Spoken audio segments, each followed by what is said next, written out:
we go. Already.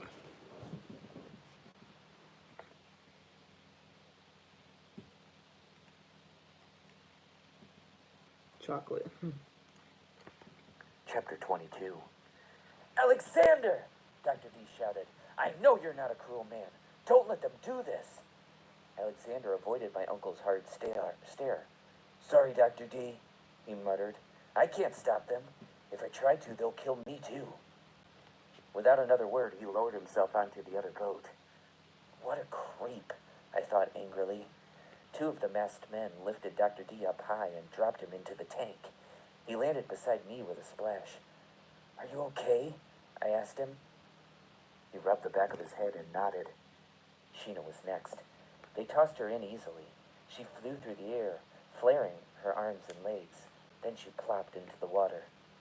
The men replaced the screen lid. They clamped it shut. I stared out at them, realizing in horror that we had no way to escape. The water in the tank was about 6 feet deep. We all kicked and paddled, trying to stay above the surface. There was barely enough room for the three of us. All right, said one of the men. Let's go. Wait, Dr. D shouted. You can't just leave us here. The three men exchanged glances. You're right. We can't, said one. They stepped toward us. So they aren't heartless monsters after all, I thought. They weren't going to leave us. But what were they going to do? The first man signaled the other two. They raised their hands to one side of the tank. 1, 2, 3, the first man called out. On 3, they pushed the tank over the side of the deck. We were thrown together. Then our bodies slammed against the side of the tank as it dropped into the ocean. Ocean water seeped into the tank. The tank! It's sinking! Cried Dr. D. We watched our kidnapper's boat as it roared away. Our tank rocked in its wake. Then it started to sink. We're going under, Sheena screamed. We're going to drown. Chapter 23. All three of us desperately pushed against the screen. I beat my fists against it. Dr. D tried to get his shoulder against it. But the tank tilted in the water, and we were all tossed back. The screen was made of heavy steel mesh and clamped onto the top of the tank. We couldn't reach the clamps from inside, so we had to try to break through it. We pushed with all our strength. It wouldn't budge.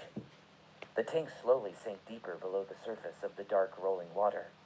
The moon disappeared behind a blanket of clouds, leaving us in total darkness. We had only a minute or two before the tank dropped completely below the surface. Sheena started to cry. I'm so afraid, she shrieked. I'm so afraid. Dr. D pounded his fists against the glass tank wall, trying to break through. I ran my hands all along the top of the tank, looking for a weak spot in the screen. Then I hit something. A tiny latch. Look, I cried, pointing to the latch. I fumbled with it, trying to open it. It's stuck. Let me try. Dr. D tore at the latch with his fingers. It's jammed shut, he said. Sheena took a red barrette from her hair. Maybe we can loosen it with this, she said. Dr. D took the barrette and scraped hard again around the latch. It's working, he said. Maybe there's hope, I thought. Maybe we'll get out of here. Dr. D stopped scraping and tugged at the latch. It moved. It opened. We're free, cried Sheena. We all pushed at the screen. We pushed again. Come on, kids, push harder, urged Dr. D. We pushed again. The screen didn't move. The latch hadn't opened it after all. 2 other latches held the screen in place. 2 latches we couldn't reach. We all grew silent. The only sounds now were Sheena's soft, frightened sobs and the steady wash of the waves. The water had soon risen nearly to the bathroom. The tank. Soon it would come in, rushing in. Yes. Suddenly the ocean darkened. The waters grew choppy and the tank rocked a little faster. What's that noise? Sheena asked. I listened. Through the churning of the water I heard a strange sound. It was very faint, as if coming from far away. A shrill, high-pitched whistle. It sounds like a siren, Dr. D murmured. Lots of sirens. The eerie wails rose and fell over the water. Louder. Closer. shrill as the screech of metal, surrounded us. Suddenly, dark, shadowy forms swirled around the tank. We pressed our faces to the glass. That sound, I've never heard anything like it. What can it be? Asked Dr. D. It's coming from all around, I stammered. The dark water tossed, churned by the shadowy forms. I peered through the foam, straining to see. Suddenly, out of the murky water, a face appeared. It pressed itself against the glass, right in front of my face. I gasped and pulled back. Then I saw more faces. We were surrounded by small, girlish faces. Their white eyes peered in at us menacingly. Mermaids! I shrieked. Dozens of them, Dr. D murmured in hushed amazement. They churned the water with their long tails. Their hair, dark tangles in the black water, floated around their faces. The tank rocked harder and harder. What do they want? Cried Sheena, her voice shrill and trembling. They look angry, Dr. D whispered. I stared out at the mermaids, swirling around us like ghosts. They reached out their hands and began clutching at the tank. They smacked their tails on the water. The dark waters tossed and churned. Suddenly, I knew. I knew what they wanted. Revenge, I murmured. They've come for revenge. We took their friend. And now, they're going to pay us back.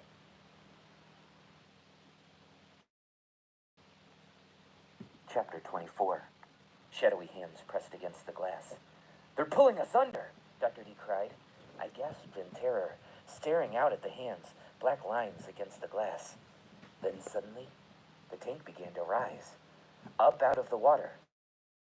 Higher and higher. Huh? What's happening? Asked Sheena. They're pushing us back up, I cried happily. The mermaids aren't taking revenge. They're saving us, Dr. D exclaimed. The tank brushed up against the Cassandra. I could see the mermaid's tiny hands working above us.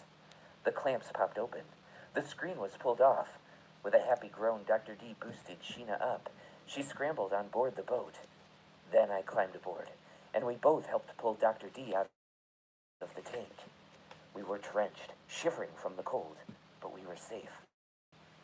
The mermaids swarmed around the boat, their pale eyes peering up at us. Thank you, Dr. D called down to them. Thank you for saving our lives. I realized this was the second time a mermaid had saved my life. I owed them more than ever now. We've got to get the kidnapped mermaid back, I said. Who knows what Alexander and those creeps will do to her? Yeah, cried Sheena. Look what they tried to do to us. I wish we could rescue her, Dr. D murmured, shaking his head. But I don't see how we can. How will we find a kidnapper's boat in the dark? They're long gone by now. But I knew there had to be a way. I leaned over the rail, peering down at the mermaids, floating beside us, chattering and cooing in the moonlight. Help us, I pleaded with them. We want to find your friend. Please, can you take us to her? I held my breath and waited. Would the mermaids understand me? Would they be able to help us somehow? The mermaids chattered and whistled to one another. Then one of them, a dark-haired mermaid with an extra long tail, moved to the head of the group. She began whistling and clicking to the other mermaids. She seemed to be giving orders. The three of us stared in amazement as the mermaids began to form a long line, one mermaid after the other, stretching far out to sea. Do you think they're going to lead us to the kidnappers? I asked. Maybe, Dr. D replied thoughtfully. But how will the mermaids find the boat? He rubbed his chin. I know. I bet they'll use their sonar. I wish I had time to really listen to those sounds they're making. Look, Dr. D, Sheena interrupted. The mermaids are swimming away. We watched the dark figures slide away through the rolling black waters. Quick, I cried. We've got to follow them. Too dangerous, Dr. D replied, sighing. We can't fight Alexander and 4 big masked men by ourselves. He paced back and forth on the narrow deck. We should call the island police, he said firmly. But what would we say? That we're chasing after a kidnapped mermaid? No one would believe us. Dr. D, we have to follow them, please, I pleaded. The mermaids are swimming out of sight. He stared at me for a long moment. Okay, let's get going, he said finally. I hurried to the stern to untie the dinghy. Dr. D dropped it into the water and jumped in. Sheena and I followed. Dr. D started the motor, and we raced after the shimmering line of mermaids. The mermaids glided so quickly through the rolling waters, it was hard for the small boat to keep up with them. About 15 or 20 minutes later, we found ourselves in a small deserted cove. The moon drifted out of the clouds. It cast pale light on the dark boat anchored near the shore. Dr. D cut the motor so the kidnappers wouldn't hear us approaching. "They must be asleep," he whispered. "How can Alexander sleep after what he did to us?" said Sheena. "He left us to drown." "Money can make people do terrible things," Dr. D replied sadly. "But it's good they think we're dead. They won't be expecting us." "But where's the mermaid?" I whispered, staring at the dark boat, bobbing gently under the misty moonlight. We drifted silently toward the darkened boat. "Well, we found the kidnappers," I thought, holding on to the side of the dinghy as we drew near. "There's just one problem. What do we do next?"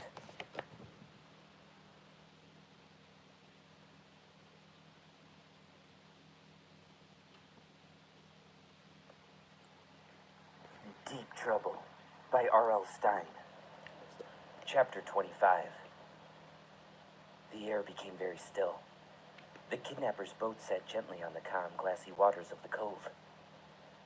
"What happened to all the mermaids?" Sheena whispered. I shrugged. There was no sign of them. I imagined them swimming way down below the surface, hiding. Suddenly, at the side of the kidnappers' boat, I saw ripples in the water. Slowly, silently, our dinghy glided toward the boat. I stared at the ripples, trying to see what was making them. Then I saw a flash of blonde hair in the moonlight. "The mermaid!" I whispered. "There she is!" She was floating in the water, tied to the back of the kidnapper's boat. "They must not have a tank to keep her in," Dr. D whispered excitedly. "Lucky for us." Suddenly, we saw other figures rippling the water. Mermaids arced up, circling the captured mermaid. I saw tail fins raised like giant fans. I saw hands reach across around the mermaid, hands tugging at the rope that held her. The waters tossed quietly as the figures worked. "The mermaids are setting her free," I whispered. "What are we going to do?" Sheena asked. "We'll just make sure she gets away safely," Dr. D replied. "Then we'll slip away. The kidnappers will never know we were here." We watched the mermaids struggle with the rope as our dinghy washed up against the kidnappers' boat. "Come on, mermaids," Sheena urged under her breath. "Hurry." "Maybe they need some help," I said. Dr. D began to steer toward the mermaids. I gasped as a light flared on the kidnapper's boat. A match set flame to a torch. An angry voice boomed. "What do you think you're doing?" Chapter 26. I ducked away as the flaming torch was thrust in my face. Behind the torch, I could see the kidnapper glaring down at me. He had quickly pulled on his black mask. It covered only the top of his face. I heard a clambering sound, cries of surprise. Alexander and the other 3 kidnappers appeared on the deck. "How did you get here?" demanded the man with the torch. "Why aren't you dead?" "We've come for the mermaid," Dr. D called up to him. "You can't keep her here." The torch swung past my head. I stood up in the dinghy and took a swipe at it, trying to knock it into the water. "Billy, no!" cried Dr. D. The kidnapper pulled the torch away. I fell forward in the dinghy, toppling over on Sheena. "Give us back the mermaid," Dr. D demanded. "Finders keepers," the kidnapper muttered. "You've made a long trip for nothing. And now look, your boat is on fire." He lowered the torch to the dinghy and set it aflame. Chapter 27. The flames flared up, bright orange and yellow against the black-blue sky. They spread quickly across the front of the dinghy. Sheena uttered a terrified scream and tried to back away from the flames. In a panic, she started to leap into the water, but Dr. D pulled her back. "Don't leave the boat, you'll drown." The fire crackled. The bright flames shot higher. Dr. D grabbed a yellow life jacket from the bottom of the dinghy and started frantically beating out the fire.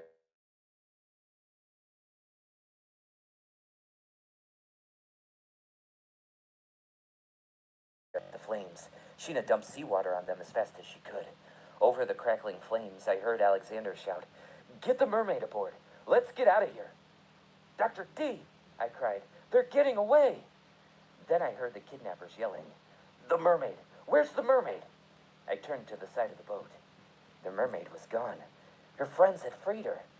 One of the kidnappers reached down from his boat and grabbed me. "What did you do with the mermaid?" he demanded. "Let him go," shouted Dr. D. I tried to squirm away from the kidnapper. He held me tight. Then I saw another kidnapper swing a club at Dr. D's head. Dr. D dodged the club. The kidnapper tried to hit him in the stomach. Dr. D dodged again. I kicked and squirmed. Sheena tugged at the kidnapper's hands, trying to help me escape. The third kidnapper picked her up by the wrists and threw her onto the floor of the dinghy. "Let go of the kids," pleaded Dr. D. "Alexander, help us!" Alexander didn't move from his spot on the deck. He stood with his brawny arms crossed in front of him, calmly watching the fight. The flames had nearly been quenched, but they suddenly flared up again. "Sheena, the fire!" I cried. "Put out the fire!" She grabbed the bucket and poured seawater everywhere. One of the kidnappers kicked the bucket from her hands. It landed in the water with a splash. Sheena picked up a life jacket and beat the last of the flames out. "Drop down into their boat and toss them into the water," I heard a kidnapper shout up above. A man started to lower himself into our dinghy, but suddenly he lurched forward, his arms flailing. He let out a cry of surprise as his boat began to rock violently to the left. It looked as if he had been slammed by a huge wave. The kidnappers cried out as their boat began to rock back and forth, slowly at first, then violently. Gripping the sides of the dinghy, I watched them clinging to the rail, screaming in confusion and surprise. Dr. D slowly stood up, trying to see what was happening. The boat tossed violently, as if bucking tall waves. The mermaids. I could see them now. They had surrounded the kidnapper's ship and were rocking it hard. Hard. Harder. The kidnappers hung on helplessly. "Mission accomplished," Dr. D cried happily. He started up the motor and we roared off. Turning back, I could see the boat tilting and rocking in the water, and I could see our mermaid swimming free, behind the other mermaids in the shimmering waves. "She got away," I cried. "She's free." "I hope she'll be all right," said Sheena. "We'll look for her tomorrow," said Dr. D as he steered us back to the sea lab. "We know where to find her now." Sheena glanced at me. I glanced back. Oh no, I thought. After all this, it can't be true. Is Dr. D going to catch the mermaid again and give her to the zoo? Sheena and I met in the galley the next morning. Since Alexander was gone, we had to fix our own breakfasts. "Do you think the mermaid went back to the lagoon?" asked Sheena. "Probably," I replied. "That's where she lives." She spooned some cereal into her mouth and chewed with a thoughtful look on her face. "Sheena," I said, "if someone gave you $1 million, would you show them where the mermaid lives?" "No," replied Sheena. "Not if they wanted to capture her." "Me neither," I said. "That's what I don't get. Dr. D is a great guy. I just can't believe I'd stopped. I heard a noise. The sound of a motor. Sheena listened. She heard it too. We dropped our spoons and ran up on deck. Dr. D was standing on the deck, staring out to sea. A boat was approaching. A white boat with Marina Zoo stenciled on the side in large letters. "The zoo people," I said to Sheena. "They're here." What would our uncle do? I wondered with growing dread. Would he tell them where the mermaid was? Would he accept the $1 million? Sheena and I ducked behind the cockpit. We watched the Marina Zoo boat tie up beside the Cassandra. I recognized Mr. Showalter and Miss Wickman. Mr. Showalter tossed a rope to Dr. D. Miss Wickman jumped aboard. The zoo people smiled and shook Dr. D's hand. He nodded at them solemnly. "We had word from the fishermen on Santa Anita that you found the mermaid," Mr. Showalter said. "We're ready to take her with us now." Miss Wickman opened her briefcase and pulled out a slender envelope. "Here's a check for $1 million, Dr. Deep," she said, smiling. "We've made it out to you and the Cassandra Research Lab." She held out the check to my uncle. I peered out from behind the cockpit. "Please don't take it, Dr. D," I pleaded silently. "Please don't take the check." "Thank you very much," my uncle said. He reached out a hand and took the check from her. Chapter 28.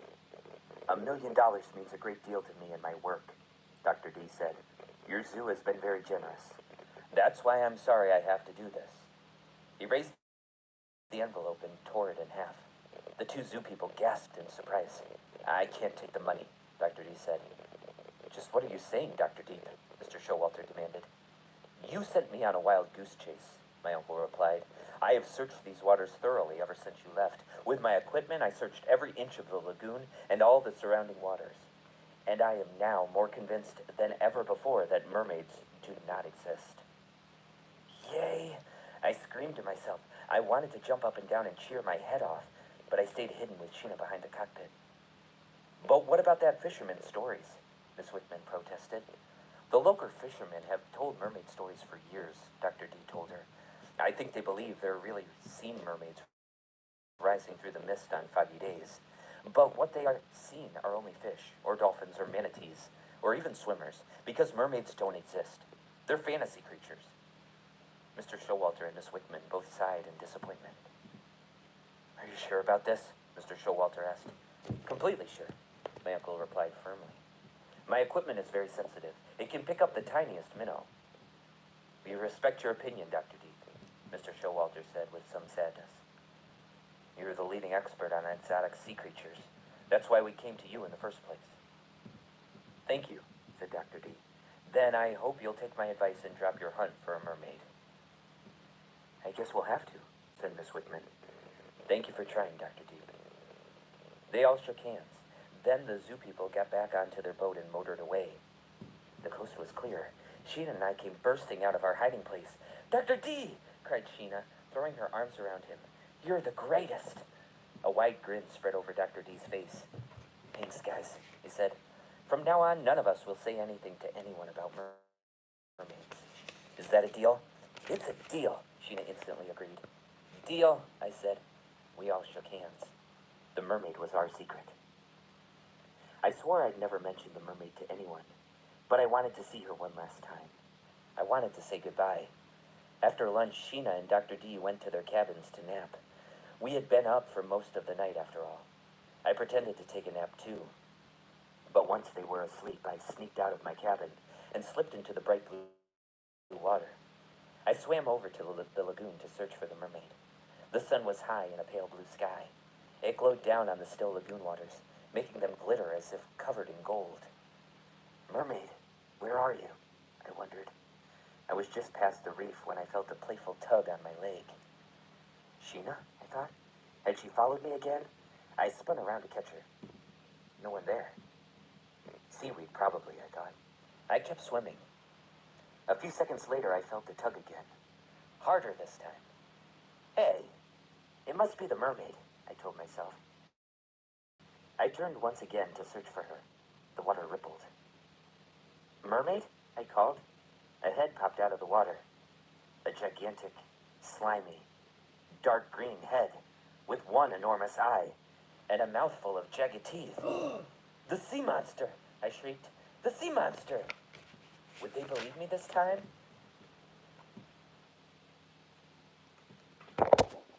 Alright. Thanks for hearing me silent read. And I hope you like it. I'm gonna live stream myself watching Goosebumps D Trouble episode. And I'm gonna be reading this one next. This is the next book I'm gonna be reading. Thanks for watching.